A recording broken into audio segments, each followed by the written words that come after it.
ጥሩ ባል የሚባለው ራሱ ላይ የሰራ ጥሩ ሚስት የምትባለው ራሷ ላይ የሰራች ሴት ነች። በነገራችን ላይ በዓለም በጣም ቢሊዮነሮች በጣም አንባቢዎች ናቸው። ራሳቸው ላይ የሰሩ ሰዎች ናቸው።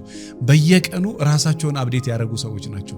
እናንተም በፍቅር ህይወትም በትዳር ህይወትም በጣም የተሻለ ባል የተሻለ ሚስት መሆን ከፈለጋችሁ ምን ጊዜም ራሳቸው ላይ ስሩ። ስኬታማ ሰዎች የሚሰሩት ሰው ጋር ሳይሆን ራሳቸው ላይ ነው። በጣም ስማርት ሚስትም የምትሰራው ባለቤቷ ላይ ሳይሆን ራሷ ላይ ነው። ራሷ ላይ ከሰራች የተሰራች ሚስት ካልተሰራ ወንድ ጋር እንዴት መኖር እንዳለባት ታውቃለች።